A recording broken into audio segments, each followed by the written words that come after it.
Assalomu alaykum, Xormeli. Jamshid aka, yaxshimisiz aka? Sen nima qilsan bu yerda? Bugun qizimni tug'ilgan kuni edi. Ustiga oylik tushgan.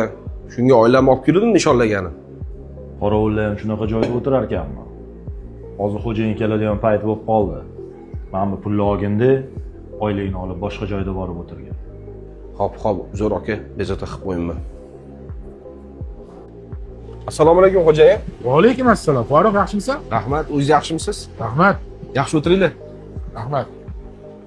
Assalomu alaykum. Ey yigitlar, o'tiringlar. Yaxshi o'tiribsizlarmi? O'tiringlar yigitlar. Ha, Jamshid, bosarchilarni bilolmay qolibsanmi? U Farruhga bunaqa muomala qilsan. Hatto turib hamma gapingni eshitib turdimmi? Bir deganda sen Farruh o'rnida bo'lib qolishing mumkin. U sen o'rningda bo'lib qolishi mumkin. Menga kimdir bilamoqsan? Afisant. Lama chaqiringlarmi? Kim? Chiqib ketgan yigitni ko'rdinglar? Shu yigitning orqasidan borganda dasturxonni noz ne'matlar bilan, yaxshi narsalar bilan to'ldirib beringlar. Keyin uni hisobini bu yigitga olib kelib berasan. Bu to'lov qiladi. Jamshid, sen bitta narsani bilib olgin. Bu hayotda pul rol o'ynamaydi. Pul rol o'ynatadi.